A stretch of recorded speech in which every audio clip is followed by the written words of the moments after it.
On a day like any other, 600 years ago, everything changed. People began to die one after another, wherever they were, in villages, towns, cities. The deaths did not stop. Until people began to realize that this happened when they looked at someone, so they fled and isolated themselves from each other. For 300 years, humanity lived like this. Wait a minute, so how did they make sex? Until a man called the Maker told the entire population that if they wore masks, nothing would happen. And so it was. 300 years later, a new era was born, the Age of Masks, where all the warriors came out of their holes to put an end to the curse. But the only thing they knew was where it had started. And it was not an easy task, since no one who had gone there had ever returned. And that was including us. As soon as we enter, the mist thickened, and you felt your strength draining away, until all you saw was a black abyss.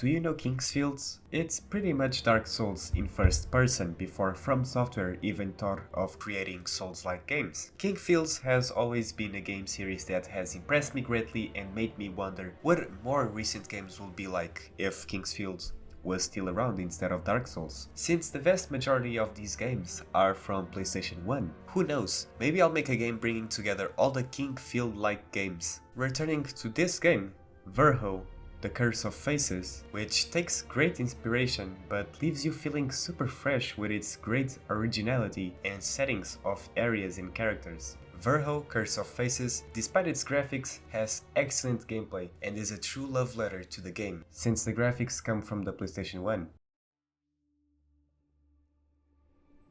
The player has a list of fairly simple movements, the usual ones like jumping, crouching and walking. To run, we have to put away our weapon that we have equipped, making the character faster and jump higher, but more open to taking damage. Even though the time it takes to draw the weapon is not that long, it can be decisive in terms of strategy, that it's basically like the time that you have to take out. If an enemy has a range attack, it can be decisive. Also, we have a button to dodge backwards, and the distance will depend on the size of the weapon that you are carrying. I don't know if it was because of the weapon choices I made throughout the game, but I never felt that this mechanic was necessary, because often simply walking to the sides, it's way better since it's not really a dash that you make. The real star of the gameplay, just like in Kingsfield, is this bar. Okay, basically we can spam one attack after another. I mean, you can, but the damage will be extremely small. What you wanna do is hold the attack until the end of the bar and then release it, so the damage will be much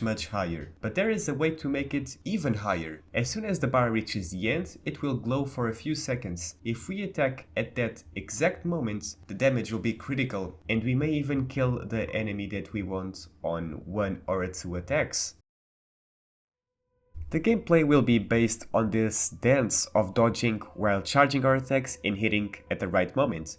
Each attack has to be well thought out, especially if it's a weapon that charges more slowly. It will always depend on the weapon, with axes and spears generally being heavier, and swords attacking more and faster. The classic slow but strong or fast but weak. In any case, it is very satisfying to fight in this game.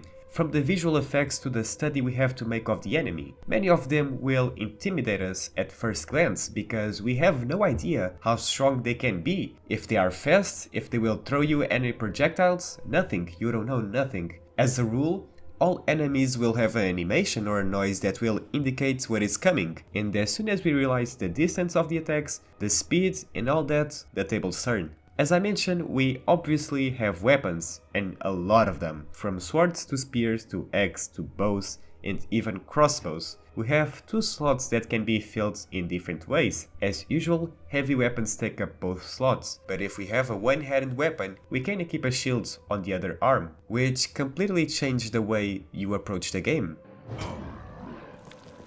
Honestly, I've never used a shield myself, but I admit that it's interesting. Even more interesting is that instead of using this shield, we can use a relic that allows us to buff an element, thus dealing more damage. Each weapon, or almost every weapon, has an element, which are the usual fire, water, light, darkness, ice, whatever. Throughout the game we can find a relic for each of these elements that, when equipped, it can increase the damage of the weapon that has that exact element, or the magic, because magic has elements as well.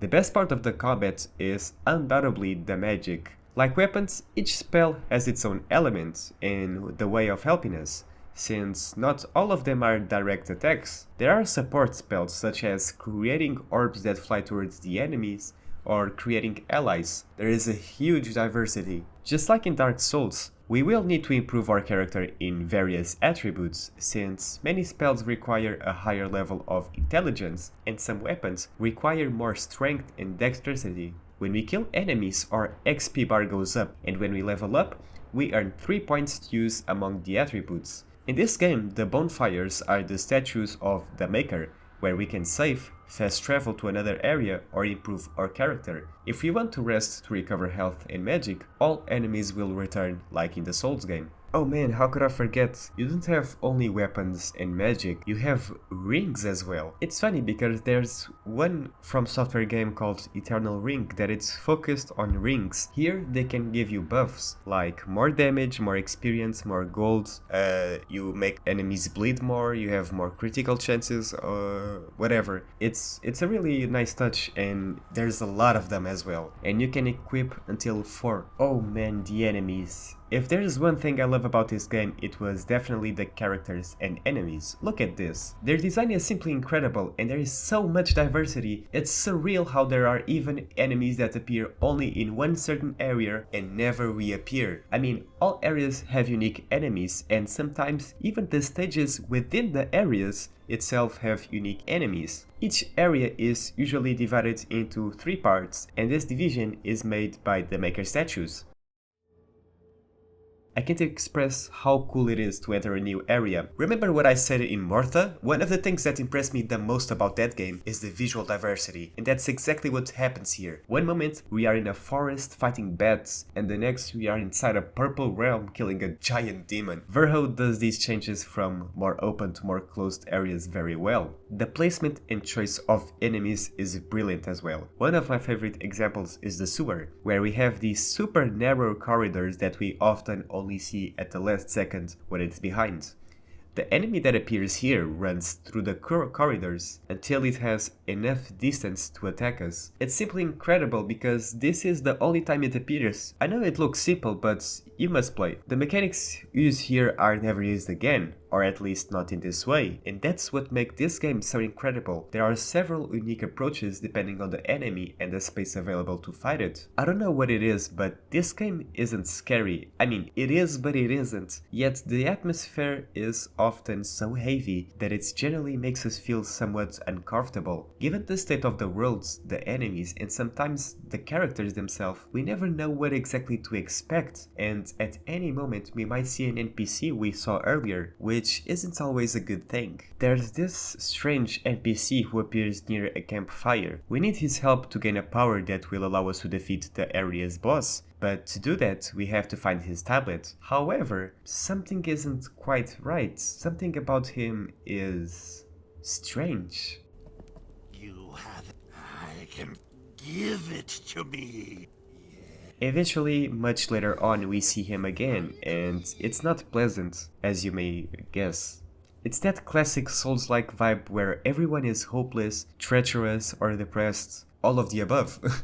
Throughout the game, we will often return to the main statue, which is located in a small village that serves as our hub. Here we can do various things such as buying spells, items, weapons, and upgrading weapons. Whenever we find a useful NPC, talk with them and solve their problem, they will come to our village in exchange of something. For example, after we kill the enemies in this area, this NPC comes to our village and we can start to sell our weapons for money, because he says that he can eat weapons and he shits gold. So yeah. The only currency in this game is money. There are no souls and nothing bad happens if your character dies, except that we are returned to the last statue. So saving is very important. Money is very useful, especially for upgrading weapons. Obviously, certain minerals are needed to upgrade the weapons, and these can be hidden around the world or dropped by certain enemies. The vibe of the characters and the world, as I was saying earlier, is so dark that the game conveys the current state of the world in the best possible way. It's not easy to live here, and no one can be trusted. No matter who you are, people probably won't be aggressive towards you if they need something, but otherwise, it's the law of the jungle here. The bosses don't have any special mechanics, they are almost always just enemies with more moves, who deal more damage and have more health, which honestly isn't a problem for me. Some can be really challenging. The game in general has difficult moments, but that's not its main focus. I mean, there are areas that you will probably get through without much difficulty, while others will make you change your weapon, your magic, your strategy, your everything until you can't anymore. Well,